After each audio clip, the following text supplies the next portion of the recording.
about it. But two kinds of immunity, I'm sure you're all aware, the innate and the adaptive. And there are concerns that the modern lifestyle changes, which includes diet, quality and quantity, have resulted in promotion of ongoing low-grade inflammation in the body and by the immune cells and other cells, and a heightened innate inflammatory response and an impaired adaptive response leads to severe disease, which is what is happening today with the virus. How do you really build immunity through diet? It's a very vast area, so I have made it into 5 concise goals that we need to address. The first is nutrition itself, and there is just one issue.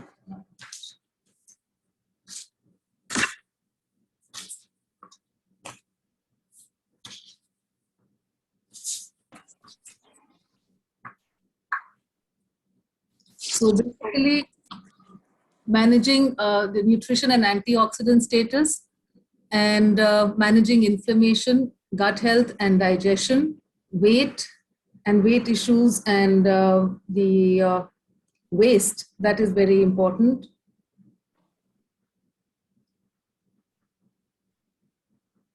Which means the girth around, and immunity through the life course. I've specifically added here just because we are talking about to a group of pediatricians, so I will address this very briefly. This tab is bothering me a lot. One second. Basically, the immune system demands for energy and nutrients can be met from exogenous sources, that is a diet or dietary sources, and sometimes they are inadequate from endogenous sources such as body stores. We know that a lot of body, we have stores for nutrients, and then there is the breakdown also sometimes in cases of crisis. And some micronutrients and dietary components have very specific roles in the development and maintenance of an effective immune system throughout life. And what are these dietary components? Just remove this tab. This tab needs to go. I can't read this like that.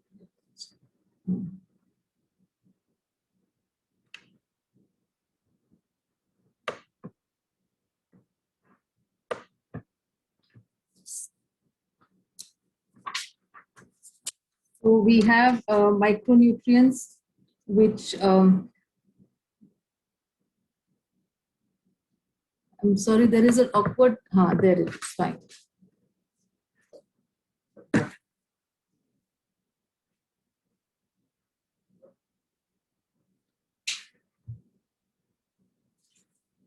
The role of the micronutrients include vitamin A, B, C, D, E, zinc, magnesium and calcium, glutathione, selenium, and non-acetyl cysteine.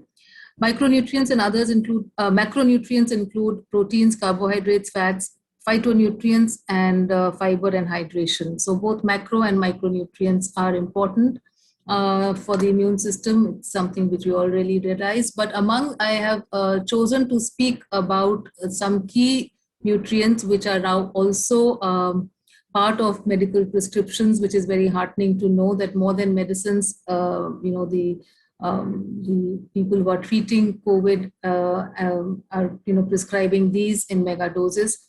And so I would talk first about vitamin D. These are relatively new areas, new sort of roles, functions of these vitamins. Vitamin D, till about in our practice earlier, even about 15-20 years ago, was basically a important nutrient for bone building and calcium and magnesium absorption, etc. But today, so many hormone-like and other roles have been elucidated, and we know that there are studies to show that people in ICUs who have vitamin D levels below 30 versus around 30 and versus higher than 30 have very, very different outcomes. And those who have, I'm not quoting that study here, but more than 30, like around 40, 50 have no mortality, and below 30 have a 70% mortality. So it's a very interesting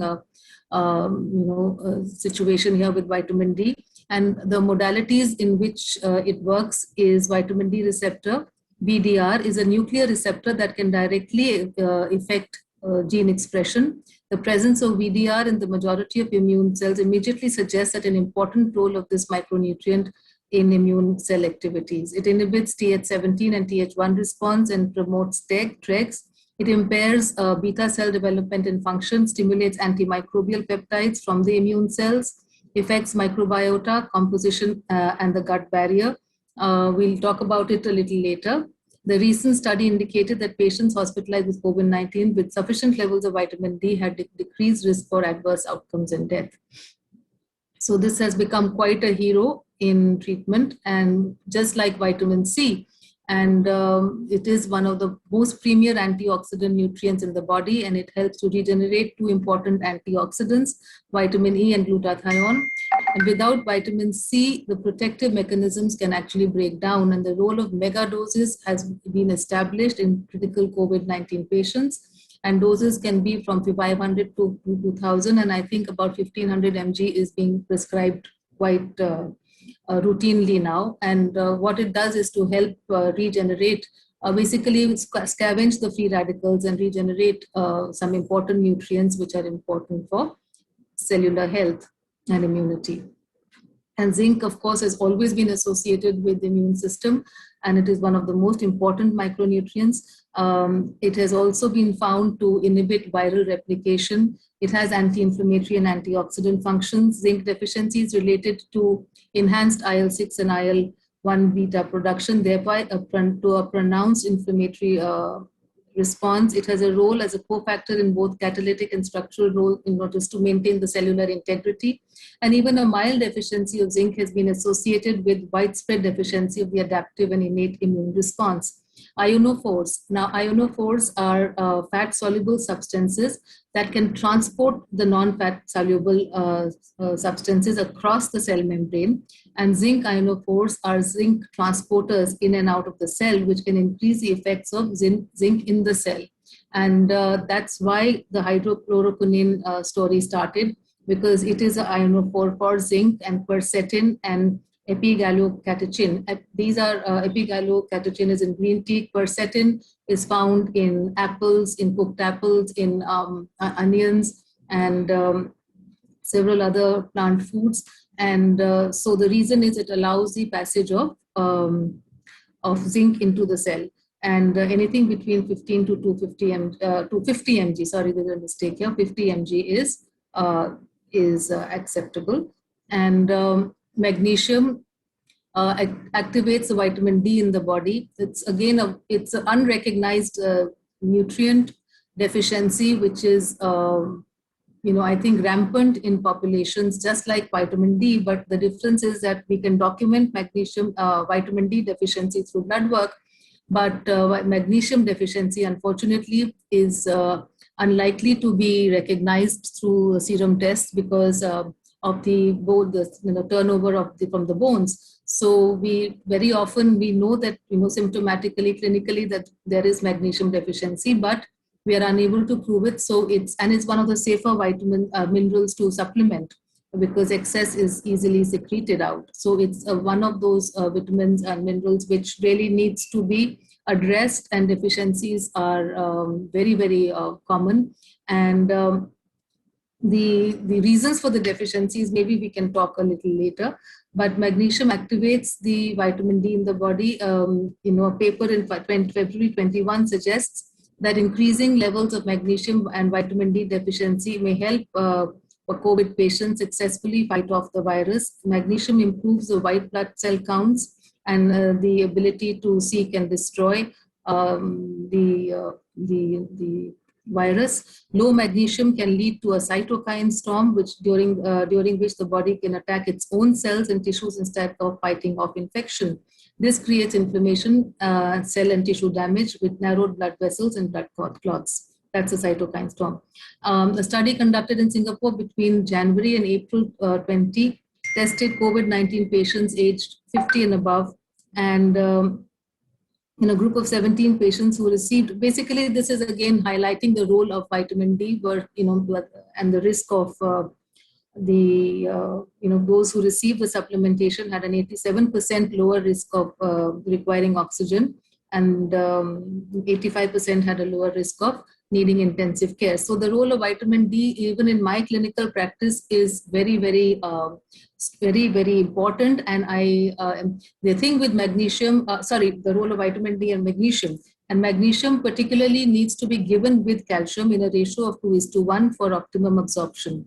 And it is something which has, even today when you're talking about cardiac issues, etc., among people with problems, it is a relaxant, and all rhythmic activities in the body are connected to magnesium, and therefore it is a very easy and cheap way of treating problems which we are seeing, especially with the immune system, of course. And now we've talked about the nutrients. I'm not going to talk about all the nutrients, it's not possible, but these were the key ones which I thought we must address. And then we have non-nutrients, which are really the phytonutrients or the plant chemicals, which have phenolic compounds, which are actually even more powerful than vitamins.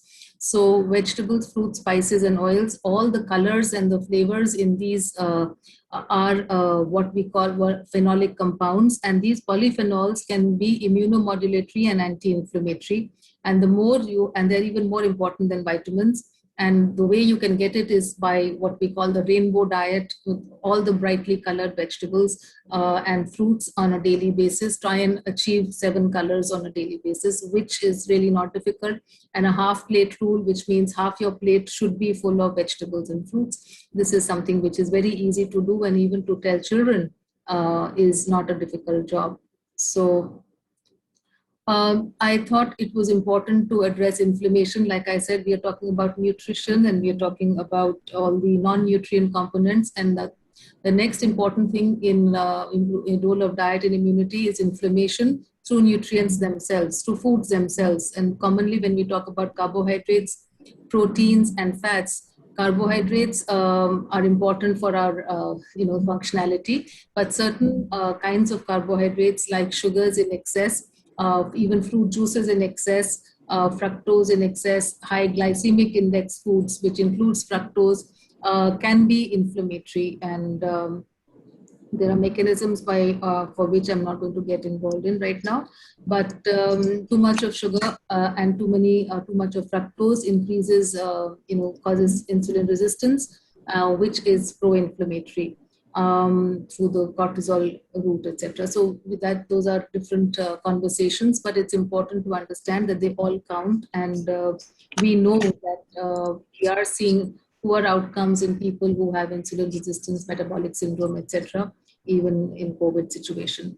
Proteins. Now, proteins, of course, are structural components of our body, important for our immune system, but certain proteins have been found to be pro-inflammatory, like animal protein in excess can be pro-inflammatory. It's not like we are saying don't eat animal protein, but in excess, it can be pro-inflammatory. Processed meats also a part of this category. Milk protein in many people can be pro-inflammatory. And gluten, of course, gluten has been identified as a problem with those who have gluten sensitivity. And today, even among those who do not, in the form of celiac disease, but in the people who do not have celiac disease, we are finding that wheat sensitivity, or thanks to gluten and maybe other components of wheat also, could be responsible, like lectins and the FODMAPs. But certainly there is an issue with gluten as an inflammatory protein. And really, no human actually fully breaks down gluten in the body. And over a period of time, if there is a leaky gut, it can hurt people who are sensitive. And fats, again, are very good. But again, the quality of fat is very important. Trans fats, reused oils, and excessive polyunsaturated fats. Reused oils also have the burden of certain polycyclic compounds, which are inflammatory. excess of polyunsaturated fats, which include sunflower oil, corn oil, soybean oil. Too much of all these has been found to be inflammatory, and trans fats are unnatural fats which are formed during the hydrogenation process when cheap oils are converted to margarine, and that process causes the formation of trans fats, which are highly pro-inflammatory unnatural fats, and can increase inflammation in the body and lower immunity. And there is now data to support all of these things. And trans fats are found not only in foods which are all the bakery products, the biscuits that we keep giving children, the commercially prepared biscuits, the commercially prepared cakes and bakery items, and of course the fried items, etc.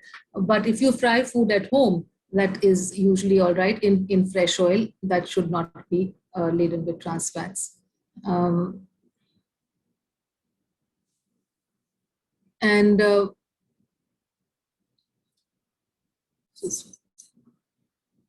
Some things about these are the inflammatory nutrients, but there are also anti-inflammatory components in our food. And among the fats, I'd like to highlight the importance of omega-3 fats, which of course have now been established. They have a good reputation. Fish and fish oils are good sources of these fats, and flax seeds, mustard seeds, sesame, till, rice bran oil, green leafy vegetables, bajra, rajma, urad dal, methi seeds. All of these are sources, or good sources, I would say, and even chia seeds are rich sources of omega-3, anti-inflammatory omega-3s, which have been associated with lower levels of disease and obviously help our immune function. And in the current scenario with the COVID-19, these also have anti-clotting benefits. Since there is a lot of conversation on COVID-19 and clotting, they have a special role to play in management. Some other anti-inflammatory foods include, cold-pressed virgin coconut oil, olive oil, sesame oil, mustard oil, of course, is also a source of omega-3 fats. Turmeric, ginger, spices, giloy, prebiotics and probiotics, certain herbs, teas, and all the, like I told you about the vegetables and fruits, the flavonoids and the polyphenols. So this is about what we said, addressing nutrition and inflammation in a larger context. But today we know that the immune system actually not only is the site for the immune, the gut is a site for the immune system, but all diseases begin in the gut. And this is not an Ayurvedic concept. This is not a naturopathy concept. This is not an ancient concept. It was an ancient concept. Today it is being validated by modern scientists. And this was in 2,500 years ago. The father of modern medicine had already pronounced it, saying all diseases begin in the gut. And today we know that 2/3 of the immune system is in the digestive system. And so this, how does this happen and where is this coming from? The gut is the largest immune organ called GALT. GALT is gut-associated lymphoid tissue, and it produces more antibodies than any other part of the body, the B and T lymphocytes. And therefore, if what we eat is good for our gut, it is not good for our gut, it is surely wrong for our immune system. And Professor Sarkis Mesmanian, professor of microbiology, who studied the effects of gut microbes on health for more than a decade, points out that the balance of different bacterial species in the gut can influence whether the immune system becomes activated or not. And today there is sufficient data to support this. And one of the mechanisms is through the gut microbiome, which today we know is what has the sheer weight of the gut microbiome can be about 2.5 kilos, and they determine who we are, how our immune system is going to function, what genes are going to be expressed, what genes are going to be silenced, and they are really determining who we are today, and they are our signatures and make us unique. And they actually have 150 times more genes that together possess 10 trillion microorganism inhabitants, and that of the human genome, and thus should be considered an organ in itself. You can imagine the enormity and the impact these microbes have on our bodies, and how we have neglected this and never realized how we are hurting these microbes through our lifestyle and our food, and through the inflammatory foods and the lifestyles that we are leading. And the whole orchestra in our, whether it's our genes, is being played by the microorganisms inhabiting our gut. So really, we need to focus on this, and an imbalance between the good and the or the friendly and the unfriendly bacteria is called dysbiosis, and that has led to widespread deficiencies, disorders, and diseases. And we talked about magnesium deficiency, or other, for that matter, vitamin D deficiency, vitamin B12, iron deficiency, especially in children, is mainly, I would say, more when we don't find any other reasons, is coming from a malabsorption situation because of dysbiosis, because they determine what is being absorbed and what is not, what is the gut integrity going to be like, what is the gut permeability going to be like. So, we find that changing gut flora can change the absorption of nutrients, taking, just restoring the integrity of the gut by removing inflammatory proteins like gluten, etc., can change the nutritional status enormously. And people who are anemic and have a high, low B12s or low other nutrients completely flip it and completely reverse their status to normalcy with addressing the deficiencies and the addressing the inflammation in the gut and correcting the gut flora. And about 1/3 people with chronic diseases are, this is not a validated statement, but it is an estimate, are 1/3 people with chronic diseases are suspected to be gluten sensitive. Maybe it's actually more, we don't know. How does this happen is through the increased intestinal permeability. It's also called leaky gut. And when the tight junctions of the gut lining get opened up, and they allow the passage of the undigested or partially digested food and toxins to cross over, that's when diseases, because the immune system, like the cytokine storm, immune system gets triggered and causes inflammation, and the systemic inflammation, low-grade inflammation starts, and also is the reason for the food sensitivities which we are seeing today. In food allergies and food sensitivities are can be traced down to this leaky gut. And like I said earlier, pro-inflammatory foods and lifestyles can be responsible for this leaky gut. When I say lifestyle, it could also mean things like pesticides. It could mean antibiotics and all the chemicals that we are eating, which disturb the balance of the good and the bad bacteria, and then leads to these issues. I'm not going into depths of this slide, but you can see here on the right, and there is infiltration today. They find not only in between the tight junction, but also within the cells of the epithelium. And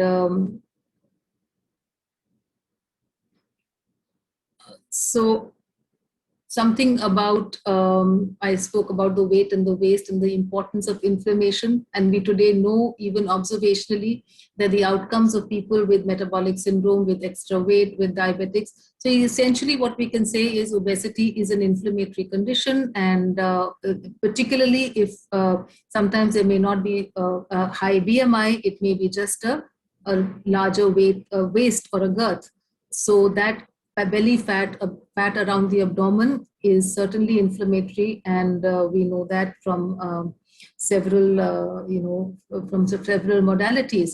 And therefore, it's important to keep the waist measurements to less than 80 centimeters in women and less than 90 centimeters in men. And the BMI should be kept as close to 23 as possible. These are South Asian guidelines, a little different from the rest of the world.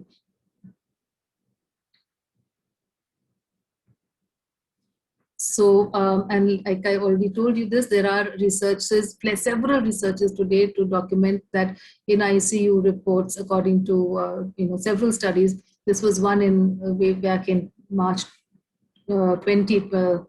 that 72% of 775 with COVID were overweight and obese, more than BMI, more than 30 BMI, and 61% of them died. And there are many worse studies today, which I haven't used, but certainly obesity is something which lowers the immune system thanks to the inflammation and the malabsorption and probably poor gut health.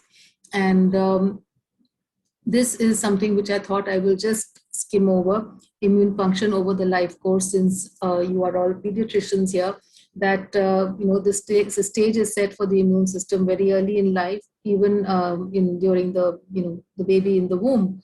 And there are placental crossovers, and particularly we find that mothers who are gluten sensitive do transmit the antibodies to their babies in the third trimester. And sometimes that's one of the reasons or explanations why we are seeing early onset of autoimmune problems in congenital thyroid, congenital diabetes on the rise, the increase in autism, sort of skyrocketed numbers in autism. So perhaps there is this important conversation on placental crossovers. And if the mother is also, having other, of course, that you all know, the diabetes and thyroid issues, etc., become far more exaggerated during pregnancy and post-pregnancy, which sets the stage for the baby. And whether it is the placenta or even the type of birth, and a lot of conversations on this have happened, were normal versus C-sex, thanks to the microflora, and breastfeeding. And I have cases where I must share with you, because you're all pediatricians, of one 33-year-old woman who came to me with complete, frustration with her baby. She didn't come with the baby, but she couldn't lose weight. And she said, I'm sleepless. My baby cries morning and night. I'm very desperate. Please help me lose weight. And I said, but why is your baby crying all night and all day? The baby was 4 months old. And she said, I don't know why. I've taken him to the pediatrician and he says no answers, and he's very constipated. And so I said, why is this baby constipated at this age?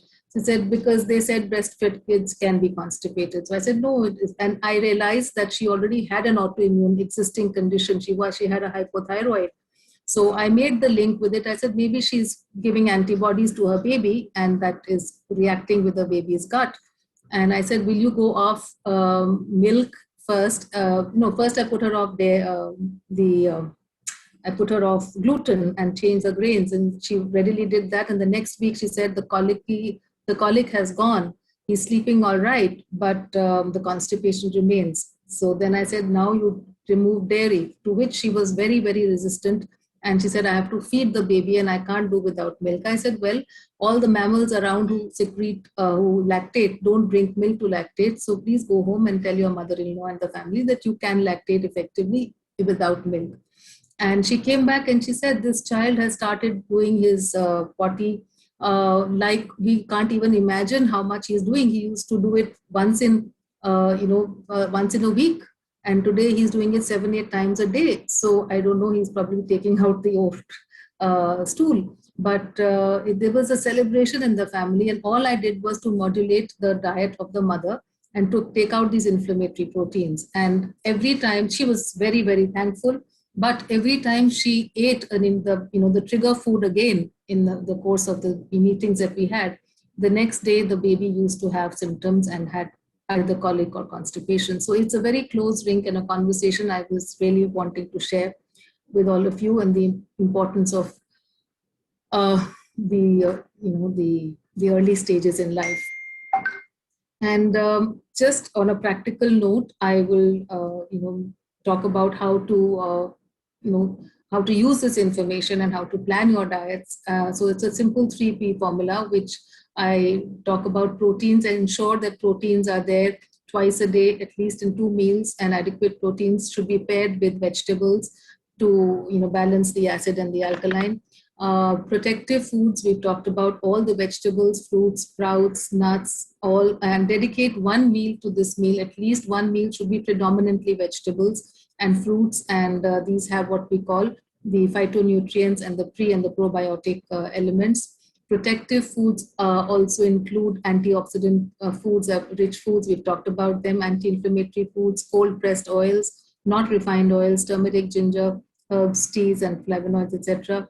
Also, plan. The third P is plan your day every day. I mean, whoever is doing it for themselves or for the children should have what time are they going to have the cereals, when are they going to have the dinner, when what time the supplements are going to be taken, what time are you going to be exercising. So all of these are important, and if you can also maintain a diary, it helps to track what you're eating.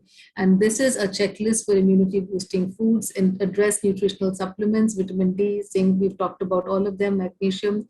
Ensure prebiotics through fiber-rich foods, through the oligosaccharides, the indigestible starches. Isabgol is a wonderful food, not for children, of course, but for adults. Useful foods also include, special foods like mushrooms have immune boosting properties. Shiitake mushroom, cordyceps, and all the dark green leafy vegetables and the yellow vegetables. The healthy fats like cow ghee, coconut oil, chia seeds, and we've talked about flax seeds and the other oils. And the herbs, I think in India, don't need to talk about all these. There's so much there, all the karas, and adequate hydration is also important. And avoid the pro-inflammatory habits like smoking and alcohol, limit sugar, dairy, and meats, and particularly processed foods also. And if you can get organic foods wherever you can, you will protect your gut and thereby promote good immunity. And general anti-inflammatory habits include gargling, also should be there, and yoga, aerobic exercise, meditation, and other habits like steaming and gargling, oil pulling once a week, or even every day these days when people are so sick. Oil pulling is nothing but changing the oral flora, and the oral flora is very closely linked to the gut flora. So if you can manipulate the oral flora, not by betadine, not by chemicals, but by these oils which have these antiviral and antimicrobial properties, it can help modulate the gut flora. So oil pulling is again a traditional habit which has been rediscovered, and it can be done every day with either coconut oil or with mustard oil. And it means that you keep that oil in your mouth for about maybe 10 minutes, do your work, and then spit it out. And follow, good government advisory is also something which we have all spoken about. And just one sec. So all in all, the message is that to build a robust immunity, the road to robust immunity is paved with good nutrition and a healthy gut and a healthy digestion. So you are what you eat, and also you are what you digest. So thank you very much for listening in, and we'll be happy to take questions if there are any. Yes, indeed, there are lots of questions. Thank you for coverage of what is an extremely complicated topic. And it was amazing that you managed to do it so succinctly and yet so clearly. Sankalp, maybe we can start with his questions. What is the best oil for daily cooking? What is the best oil for deep frying and for light sauteing? The question is on what is a good oil to cook in? The best oil for daily cooking, what's the best oil for deep frying, and what's best for light sauteing? All right. So the daily cooking, again, the idea is to have more of more monounsaturated fats, which are more stable, and they are not inflammatory. So basically, and of course, not only the composition of the oil, but also how it is extracted. So if it's, say, mustard oil, which is cold pressed, it's a wonderful oil to use. Desi ghee, if people who are all right with dairy can have desi ghee, and a combination of fats is what is recommended, which was again traditionally what we did. So certain vegetables could be cooked in mustard oil, some in desi ghee, and some in sesame oil, which is cold pressed, which is also very good, high antioxidant rich oil, provided it's not refined and high heat refined. If it's regular refined, it's fine. And the other oil is rice bran oil, which is also a good oil simply because while it is a refined oil, it is not subjected to very high temperatures, and it's also a monounsaturated rich fat. So rice bran oil would be a good oil for frying and also for cooking, but and it will also give you a benefit of omega-3 fats.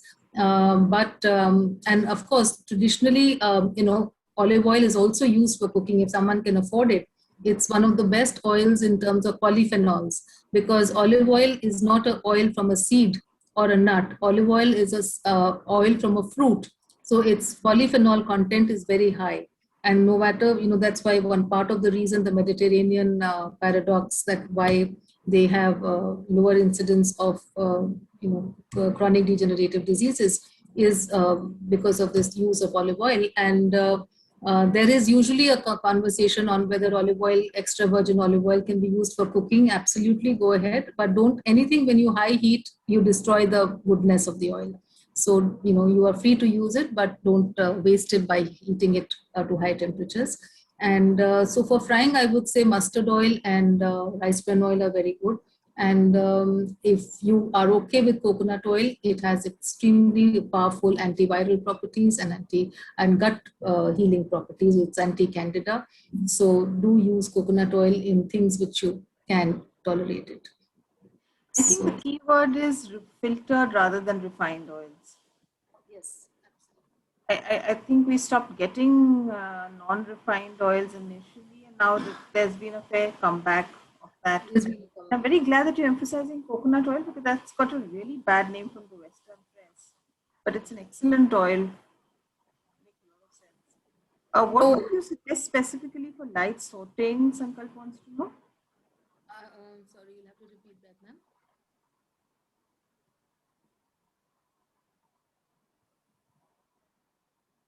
For light sauteing, what would you suggest?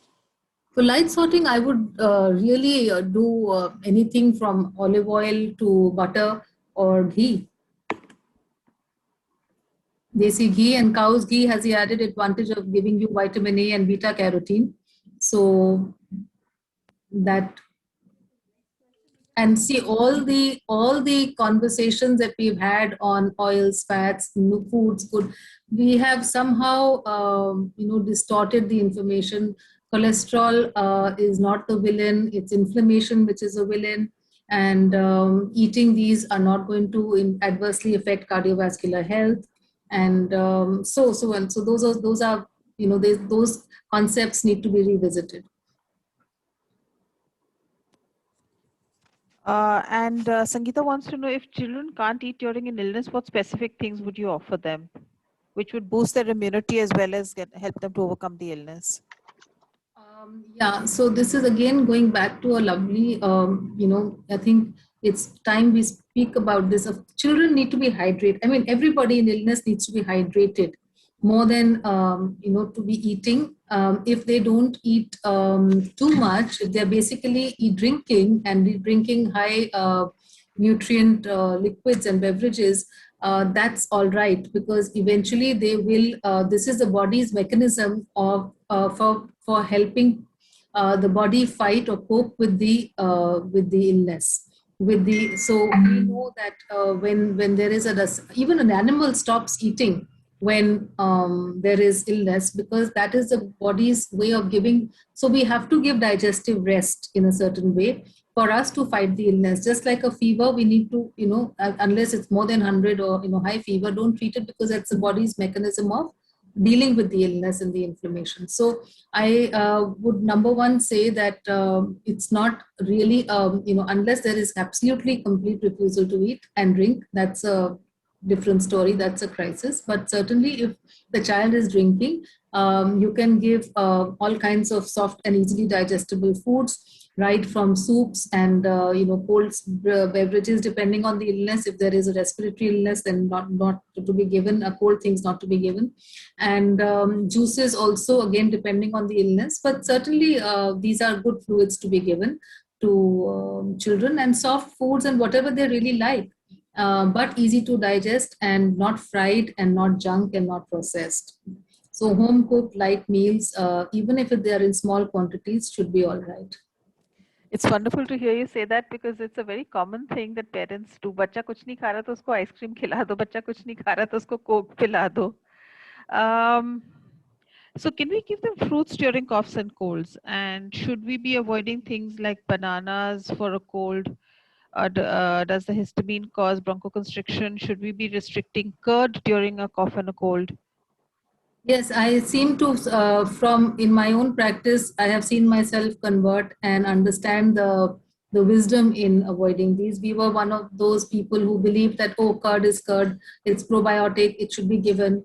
And we used to call these myths while we studied nutrition. And today I understand why this is said that curd in the morning and the evening and curd during illnesses like this is contraindicated. But certainly the reasons may be different.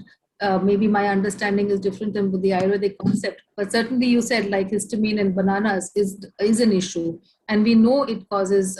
Like a patient of mine recently started having banana smoothie at dinner and ended up with complete bronchitis attack, and she had to be given antibiotics. And so this is not, these are not myths, they need to be respected. So if there is phlegm, certainly please avoid yogurt, avoid sour things, sour foods, and avoid bananas and phlegm producing foods.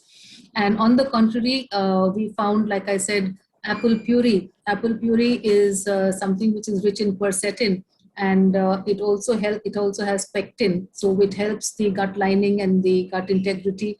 So it's something which, eating apple is different, but eating apple puree is even better in this situation where there's illness, and it helps to restore the tight junctions as well as gives you other benefits. So certain foods are actually better, and certain foods which we know are trigger foods should be avoided.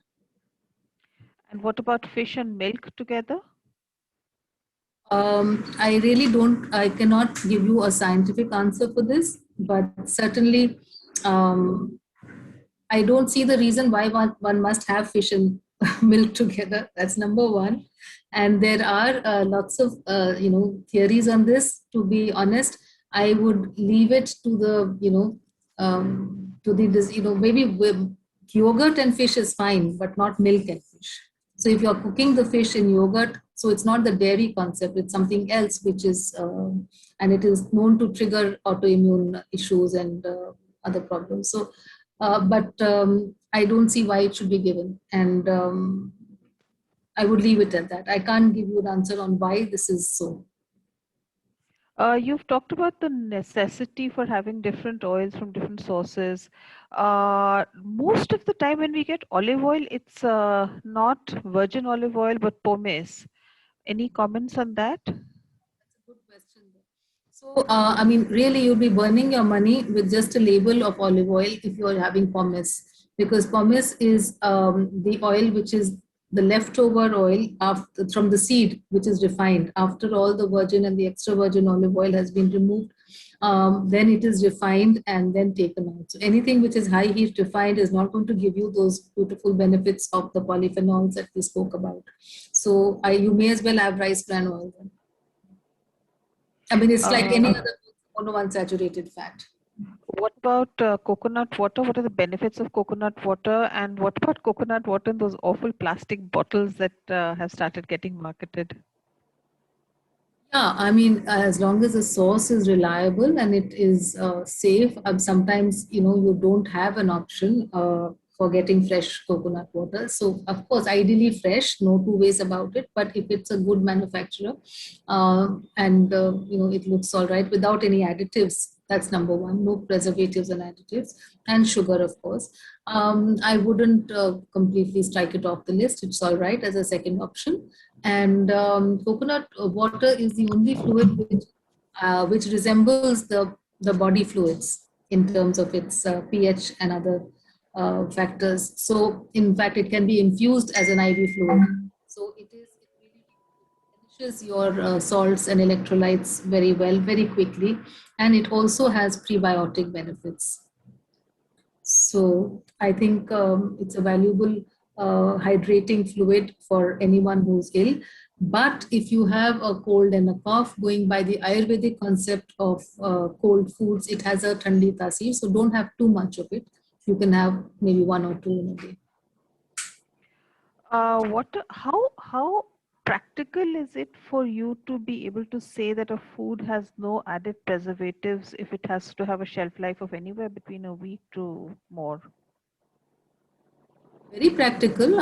You can, I ran a health food company for 17, 18 years, and we never added a single preservative or an additive or a color to any of the foods. And we had a fairly decent shelf life. In fact, one of the reasons why cookies and all the, bakery products are using margarine, that's how this came up, was to increase the shelf life of the product. And so if you make a cookie at home, it will last you for about 2 weeks, 3 weeks. But the ones you buy from the market sit there for months and months and nothing happens to them, is because they use margarine as a fat, which increases the shelf life.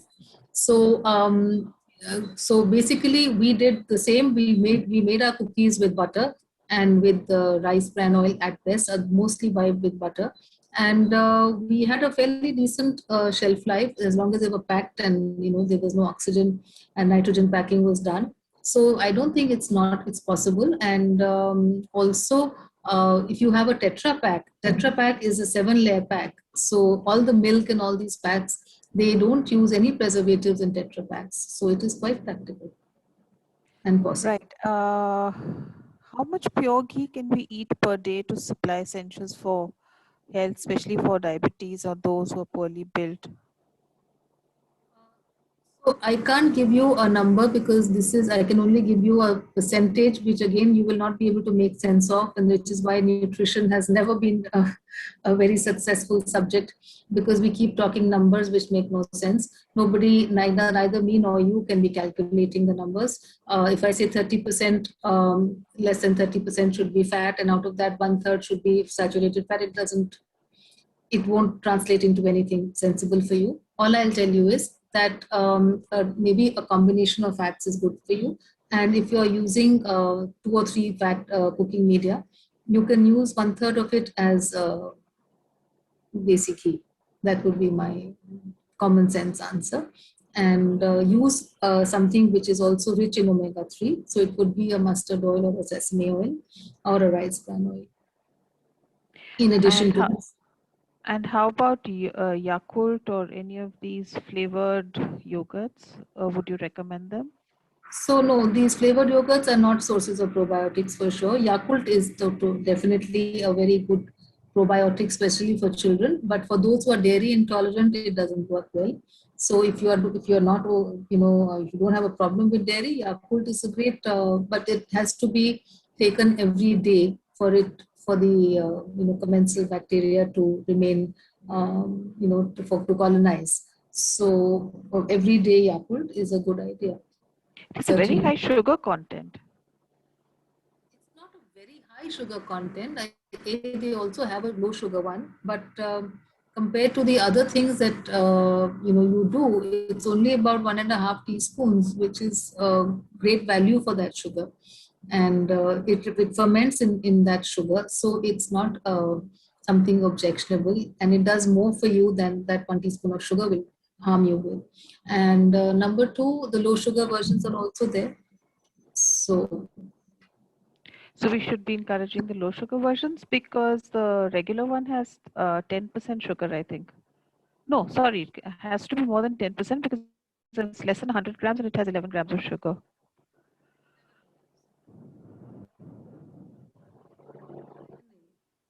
One and a half teaspoons. Okay. Can you have milk and egg together? Yeah, I don't see any problem. And so you were talking about how dairy is not really recommended. You wouldn't recommend giving dairy products to children? I would put them in 2 categories. One, if there is no family history or no history with the child with any other problems, any allergies or any other autoimmune issue. Depends, like I said, it depends if there's any chronic issue, or particularly an autoimmune disease in the family, then certainly they should watch out for early signs of sensitivity. And to be honest, while I can't prove this, my feeling is that it is the leaky gut first, and then the stage is set for dairy intolerance and other food sensitivities. So if there is evidence of a leaky gut which manifests either in digestive problems or outside the digestive system in terms of hair, skin, or behavior problems, or aggression or mood swings or autism and attention problems. So if there are none of those issues and the child is generally all right and the family is generally healthy, I don't see any problems, and the child has not been subjected to too much medication early in life, no problem with dairy. And but if there are these red flags coming in, then certainly it is a food to be watched for. And it is a very high nutrition food for me to want to take it out. But if there is an issue of calcium, I would say that, or the bone health, etc. The observations so far are the highest osteoporosis rates are in the high dairy consuming areas in the world, and on the contrary, lower osteoporosis in the non-dairy consuming areas. So that is one observation. And yeah, so I think if there are no major issues with any child, certainly I wouldn't worry about it. But if there are, then certainly look out for a food sensitivity and begin with the exclusion of first the grains, correction of the gluten and the cross-reacting grains, and then look at dairy also in case. And would you treat milk and yogurt equivalent, or? That will be case to case. Okay. Yeah, Because my experience has been there are a lot of children who can't digest milk and manage fine with dahi. But if you are casein intolerant, so that works when you are lactose intolerant. So when you're lactose intolerant, the curd works beautifully. So like I said, the issue may be the casein or the lactose. So that is a case-to-case situation. And I am treating many type 1 diabetics without dairy. That link is very, very clear, where gluten and dairy removal brings down the insulin requirements. And sometimes in kids who have not even started, they just, first year of treatment, and they don't go beyond a few units, and their HbA1cs are 5 and 6, and they really do very, very well. And so type 1 diabetes is very, very heartening. And of course, autism, yes, you get very nice results when you go to the gut and treat them and eliminate these foods. So you're saying type 1 diabetes off gluten and off milk? And gluten, and then there are other grains which, because of gluten, become issues. The molecular mimicry, the whole autoimmune theory is based on this cross reaction and molecular mimicry. So things like corn, soya, oats, they also cross react. So you just remove those inflammatory grains, and on the contrary, give them low glycemic grains, and a little bit of rice doesn't hurt those people. And if it's unpolished, even better, you are getting low glycemic rice also. So they do wonderfully well. And stop their milk products.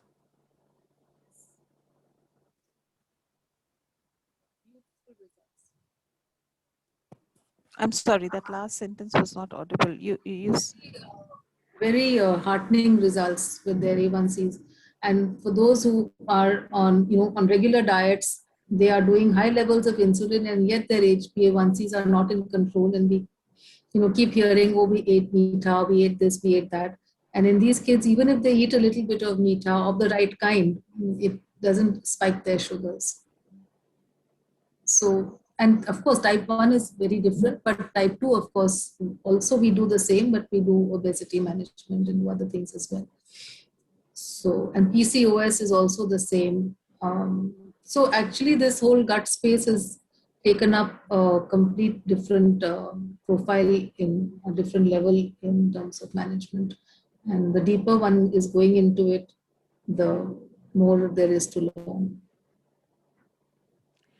Slightly underweight kids, what fats or carbs are recommended? Richa wants to know. The gut sensitivity, and particularly with gluten, it's the entire spectrum. Kids who are failure to thrive or underweight, them and obesity, can't stop eating, appetite, they're just overeating all the time, dysregulation of food, and unable to gain weight. Both spectrums are treated with elimination and fairly well. It's difficult to treat the underweight kids because of compliance. So while I'm saying all this, I have to also admit that the compliance in these children can vary depending on the issues. Where the issues are diabetes, etc., people are very compliant. When it is just mild underweight, the compliance is poor. So, so it depends. So compliance issues are because usually they don't get to hear what we are doing from their physicians and their treating doctors, so they don't take it seriously. And sometimes it's even hard to document. Like celiac disease, you can document with ETGs and EMAs and biopsies, and the parents believe that there is a problem with this. We don't have very good markers, so and they are not going to be reading research or looking at, and if their treating physicians are not supporting it, there are issues on compliance there. But I mean, I'm treating even things like epilepsy in children and the depression and all these ADD, ADHDs very, very successfully. And sometimes, it depends on the need. If the child has a constipation, if the child has, acid, if the child has, I can see young kids today having, reflux issues, etc. So then they listen and they know that these are the triggers, and then their compliance is good. When they eat wrong, then they have a problem. So it depends on the extent of the problem also. And with diabetes, etc., it's very easy because you have a daily blood sugar reading. So the parents actually see it happening, and therefore they're embracing it very well. But it depends from condition. Skin rashes, for that matter, these things which are visible on the skin, they then their compliance is good. But when there are very abstract things outside which they can't put a finger on. I can imagine. So Sankalp wants to again ask you if you do any specific tests for type 1 diabetes, or do you empirically stop gluten and casein? No, we always do. We have to test for celiac. We have to test for nutritional deficiencies. We do see peptides. We do everything. But and we have to first rule out celiac disease. That's the first step. Sure, but And if their TTGs are normal, would you still empirically stop gluten and casein? Is what he wants to know. usually we find, no, we do complete CBCs. We do sometimes thyroid antibodies. Sometimes we also, mostly I do thyroid antibodies actually. Some the CRPs also. So somewhere we do get evidence, and otherwise, if there is, the evidence comes from the fact that like the mother has an autoimmune problem or the father has an autoimmune problem, and there is a family history or something, and then one has to, and usually there are deficiencies. There is so we collate that, and sometimes, I mean, mostly we find something. But in this case, the beauty of the ease for doing this is that blood sugar readings, which were going to 300, 400 with the diet, and within 2 days, 3 days, they come under 100. So they see it. So then that's the best way of dealing with it. And sometimes some parents become very involved, and they do their own reading, and then they, so I know this one person, this was a family with 2.5-year-old kid, and they did so much reading, and it's been a year and a half. During the lockdown only they had started uh, consulting me, and they now, first he kept him off insulin completely for about a year or so, and they kept saying, the doctor kept saying, this is a honeymoon phase. But knew that the minute he eats wrong, the sugars are going up. So then he says, because I don't want to make the diet limiting, and the C peptide was really very, very low. So he started with 1 or 2 units of insulin, to very low units, and the A1Cs are 5.5, 6, which are great. So, and the growth is good. The child is growing well, active, very active. So, but the thing is that if you look at the literature, then autoimmunity and type 1 diabetes and gluten and the gut, there is plenty out there. Sure. Richa also wants to know, is a vegan diet good for children?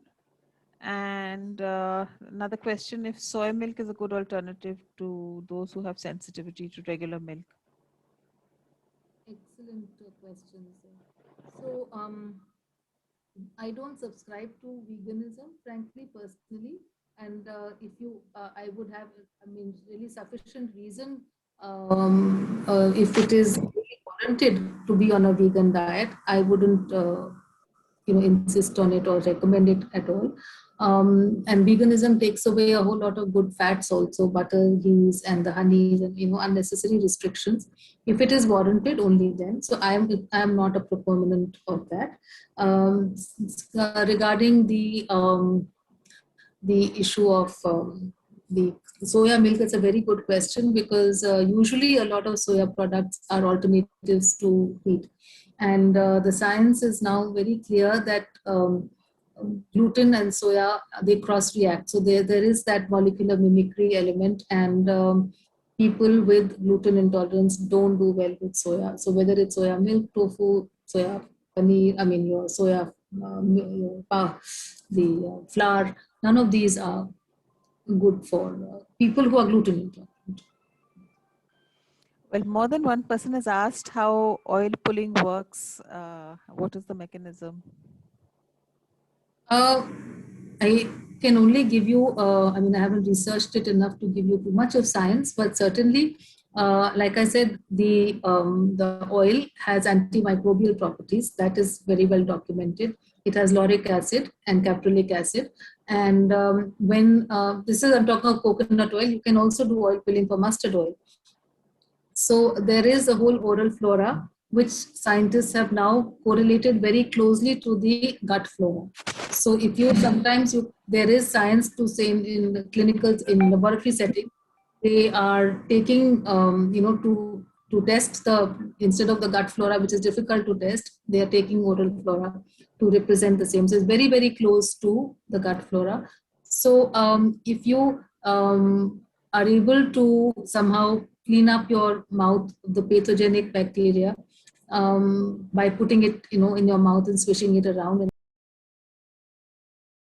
and it's like a cleaning up which happens, and you definitely feel wonderful that you have a clean mouth. And this was a traditional habit, practice in the south, and so we do see merit in this. And you can also use mustard oil. It's a little pungent, but I know of people who do it with mustard oil for the same reasons. So I don't think it's been researched so much, but certainly it makes sense. How much time does it take for the gut to restore its microbiota after a 5-day course of antibiotics? Very good question. Anything between 3 to 6 months. One single course. Ouch. I think Sankalp wants to know how good avocado is for children. It's great fat, vitamin A, E, and monounsaturated fats. Excellent. Certainly costs an arm and a leg. Yes, it certainly costs an arm and a leg, and to get the right avocado is also not the easiest. But if you can manage it, it's a great food to give them, and also gives them some good protein. Can sesame oil be used in children for some reason? Unless there's an allergy or known some issue, sesame oil is very high on antioxidants, and very Yeah, good I would think and so. yeah. But of course, if it's refined, you don't get those. Right. Now I can see Dr. Poonam Bhatia waiting to, I think, want to wrap up. If there are no more questions, if anybody wants to ask, they can unmute themselves and ask.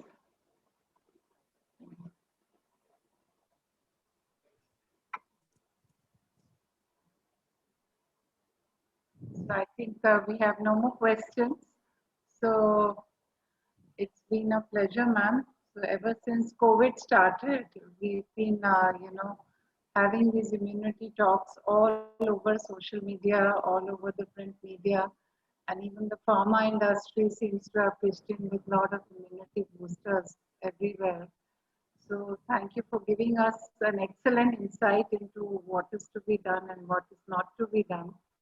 And I hope we've all learned today that let us all go back to our rainbow diet. Let us fill 50% of our plate with fruits and vegetables so that we all build a robust immunity. Thank you so much, ma'am, for coming on our platform. We really appreciate. Thank you. Thank you for having Yes, me. it was a fantastic talk. It Illuminating. was a pleasure. Wonderful. Thank you. Yes. Thank you, Anju. It was a short notice and a lot of people were affected by COVID. So thank you for pitching in today. And we always trouble you with these short notice things. And you always oblige us. Thank you for chairing the session so well. Thanks a lot, Anju. My pleasure. This was a wonderful session to be chairing. Thank you. Thank You, you so much. all the participants. And tomorrow we have a very good session coming up by a gynecologist who will be speaking on COVID in pregnancy and all our frequently asked questions which we have for COVID in pregnancy as well as in the perinatal period. So Dr. Swati Sinha from Sitaram Bhartiya and Dr. Pratima Anand, a neonatologist from Safdarjung Hospital, will be taking all our questions. So please do join in tomorrow. And I know it's a back-to-back two COVID sessions, but we had said Monday and Thursday, but for some reason everything got postponed. So it's going to be Thursday and Friday now. So please do join in, everybody. Until then, good night. Enjoy your dinner. And thank you once again, Dr. Ishi. Thank you, Ishi. It was lovely. Thank you. Good night. Thanks, Poonam.